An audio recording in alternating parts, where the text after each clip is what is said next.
Brynhorn College is a very small country college plopped down quite literally in the middle of nowhere. With a student body that barely exceeds 500, it's basically a speck of dust among the miles of forest surrounding it. Many of my high school friends would have balked at the notion of attending a college that's 5 miles away from the closest town, but for my quiet, country-loving demeanor, it's perfect. So when I got my acceptance letter to Brynhorn College in April, I was ecstatic. The rush of packing, course selection, finding a roommate, and obtaining financial aid was stressful, as one would expect. But as soon as I set foot on campus, all of my stress melted away. I don't know what it is about this place, but everyone just seems happier here. The way people talk, the little skip in everyone's steps as they walk, the professors are all passionate. Even the food here tastes happier. Unless you come to Brynhorn College, it's hard to explain. But one thing's for certain, I had found my perfect match. As with all small colleges, however, Brynhorn College has little quirks that are also hard to explain. The main one is what we call periodic lockdown. Periodic lockdown is the kind of thing that seems ridiculous when you really think of it, but everyone is almost too afraid to joke about it because of how serious it's treated. I'd first heard about it during orientation. Until then, our orientation leaders had been all sunshine and rainbows, but a dark cloud came over their faces when periodic lockdown came up. If you can only remember one thing from orientation, remember this: whenever a periodic lockdown occurs, it must be taken seriously and must be adhered to, said Sam, one of my orientation leaders. Her liveliness that had been there mere seconds ago was gone. What's periodic lockdown? One of my orientation group mates asked. It's a period of time, usually around an hour or two, when everyone must stay inside their dorm rooms with the doors locked and lights turned off. Any violation of this rule will be met with instant expulsion. Myself and the other members of my group were taken aback. Part of me wondered if it was an elaborate prank to scare the freshmen. We moved on quickly from the topic, and it wasn't brought up again. But on the 1st of October, a few weeks after school started, my phone buzzed during chemistry. Brynhorn emergency notifications. A periodic lockdown is scheduled on October 2nd. 2 p.m. CST to 3 p.m. CST. You must be in your rooms at least 30 minutes before the lockdown begins. For additional preparations, please visit the school website. Other students, and even the professor, checked their phones upon receiving the notification. First one of the school year, the professor said, before carrying on with the lecture. The freshman dorm was abuzz with nervousness, excitement, and fear about the lockdown. RR assured everyone of the lockdown's normalcy, but that didn't stop the rumors and theories from making their way into every conversation. I bet it's a gas leak, my roommate Theo suggested. They've been doing construction by the energy services building for the past couple weeks. They must have a lot of gas leaks then, if it's as normal as the upperclassmen say it is. The next day rolled around. I just stayed in my room the entire morning since my only class had been canceled in anticipation of the periodic lockdown.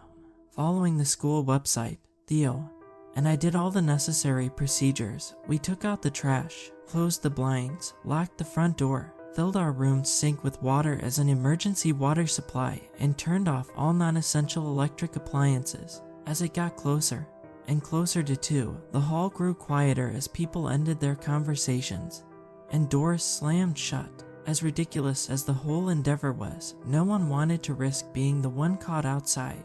Right as the clock struck 2, there was a faint, almost hollow-sounding whoosh sound that reverberated through the hall like a spaceship powering down. It was completely dark. I checked my phone and noticed that I had neither Wi-Fi nor cellular data anymore. What the hell, they must have shut down everything, Theo complained. The show he'd been watching on Netflix was now stuck loading. Even the cell towers aren't working. It must be a regional blackout or something, I said. I turned on my phone flashlight and carried on with the assignment I'd been chipping away at. But that was the only weird thing that happened during the hour. As soon as it hit 3, everything turned back on and school resumed as though nothing had happened.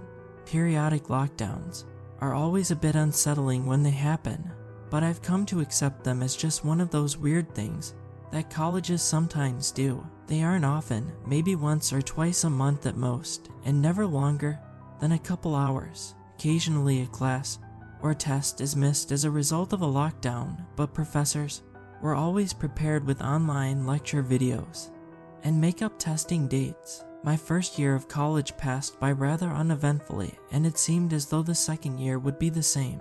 Yesterday, I was eating lunch with my friends when all of our phones buzzed simultaneously. I reached into my pocket to check the notification. Brinhorn Emergency Notifications. A periodic lockdown is scheduled on November 15, starting at 1 p.m. CST. You must be in your rooms at least 30 minutes before the lockdown begins. For additional preparations, please visit the school website. What the hell? That's like 40 minutes from now, my friend Natalie said, looking at her phone. There isn't an end time either. Did they make a mistake with the notification system? I asked. Screw it, I'm not taking any risks, another friend Eve said, putting on her backpack and picking up her tray table. I walked here, and my dorm is far as hell, so I'm gonna leave. See y'all later. The dining hall around us gradually evolved into a cacophony of people gathering their belongings and putting away their food, most of which was half-eaten. I reluctantly followed suit, still processing how weird the whole situation was. Getting back to the dorms before the 30-minute mark was out of the question by this point, so why weren't we warned sooner? I was back at the dorms with 25 minutes to spare. The halls were shuddering with the sounds of doors slamming shut, people yelling, and locks clicking into place. I entered my room and began to go through the motions that had been ingrained in my head by that point. Close the blinds, unplug my computer, the fridge, lock the door. Just then my phone buzzed again. I checked it and saw a message from my roommate Theo. Hey Brian, I got in a bike crash on my way back and the chain broke, so I might be a few minutes late. Could you leave the door unlocked so I can get in easily? Thanks. A small pit of dread grew in my stomach. What if he doesn't make it in time? I wondered, could he be expelled? Okay, but please hurry up if you can. There's like 15 minutes until the lockdown begins. I texted back.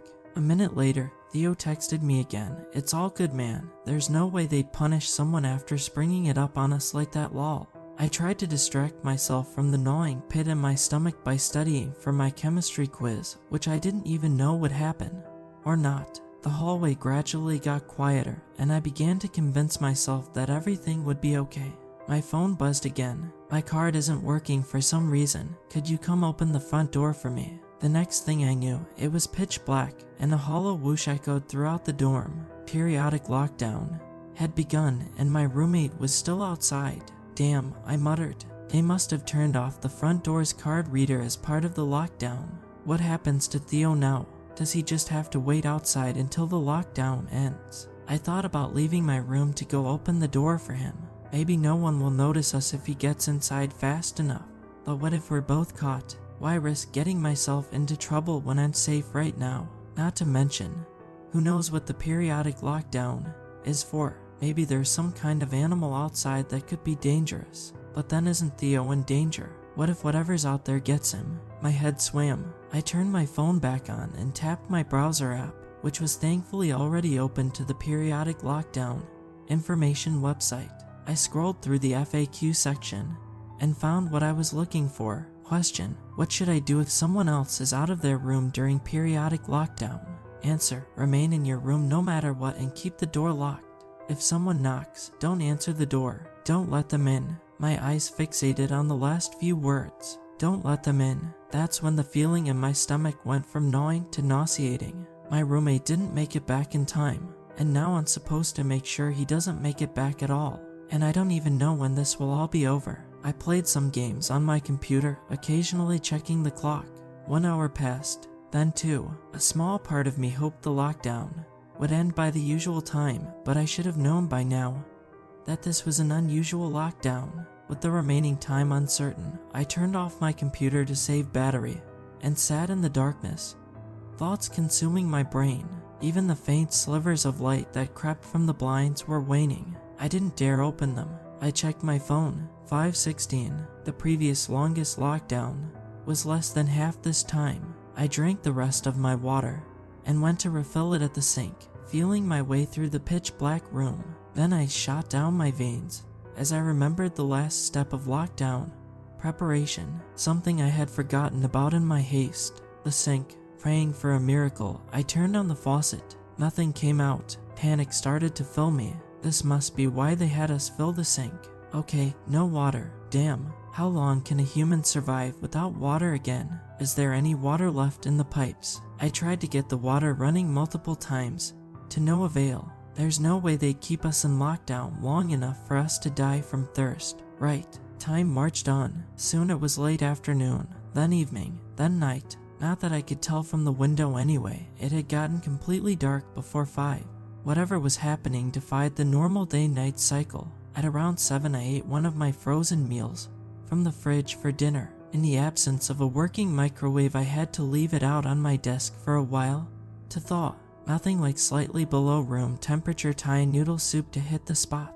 I went to bed a few hours later, figuring I might as well try to skip as much time as I could, hoping I'd be woken by the lights coming back on. Instead, I woke up to knocking on the door. "Brian, can you let me in?" My blood froze. It was still completely dark, but something felt off, like the air was a bit stuffier than normal. That was Theo's voice, I thought. There were more knocks. "Brian, my card isn't working. Can you please let me in?" Adrenaline shot through me, removing any lingering fatigue.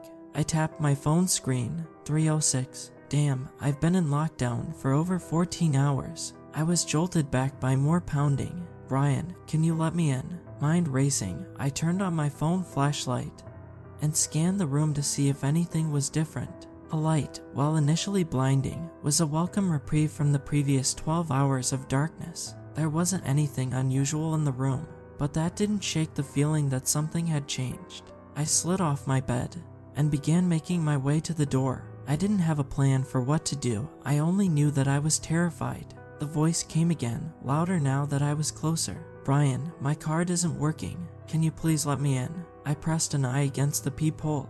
It was too dark to see anything, but for some reason I got the feeling that something was staring directly back at me. My hand wandered to the doorknob before I remembered the website. "Don't let them in." I stood there for a minute, my mind racing. Is it really Theo that's standing outside, or something pretending to be him?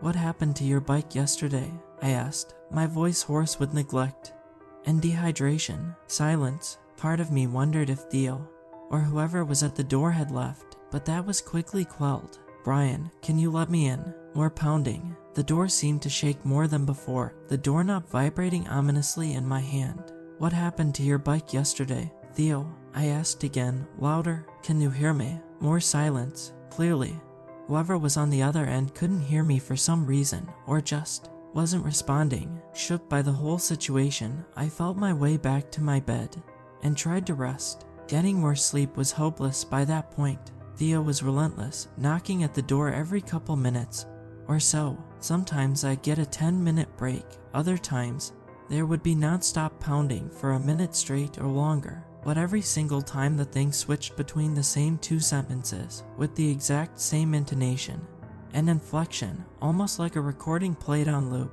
"Brian, can you let me in?"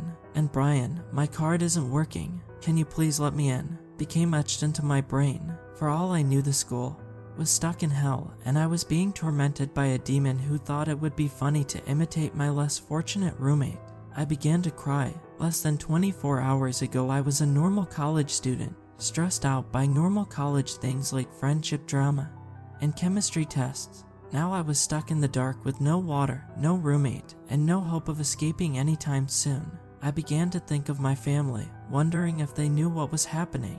Maybe the FBI will start investigating and rescue us all. "Brian, I've been stuck outside all night. Please open the door." I froze again. The looping of the other sentences had blended into the background such that this new one stuck out. What does that mean? I wondered. I'm starving and thirsty, and I'm all alone out here. "Brian, please let me in." The desperation in the voice put me on edge more than anything that had come before. I checked my phone again. 7:15 a.m. The room suddenly exploded with a flurry of knocks, so much that I could hear the door groaning from stress. "Brian, please, they're going to get me if you don't open the door right now." "Theo, what the hell is happening?" I shouted from my bed. Silence again. My ears strained to listen. Then came Theo's voice again, quieter now, but still clear. Dude, I wish I knew. I got stuck outside, then I somehow got in, but none of the doors are working anymore. Brian, I was literally in the hallway all night.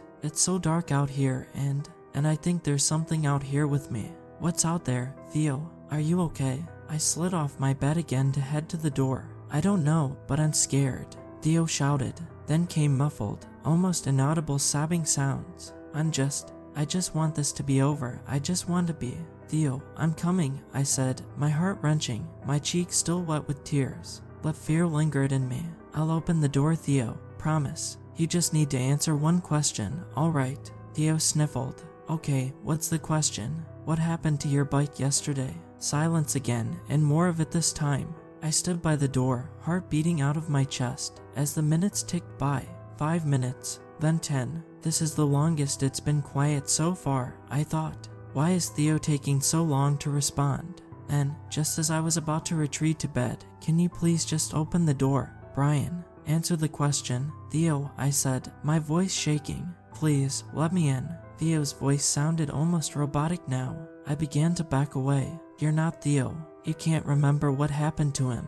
I was on the verge of tears again. There was pounding on the door. Please, Brian, please. I can't stay out here. I went back to my bed and stuck my head under the pillow, hoping to drown out the sounds. There was more pounding, and even through the pillow I could hear the muffled pleas. Brian, please, on repeat. That's not Theo. It can't be.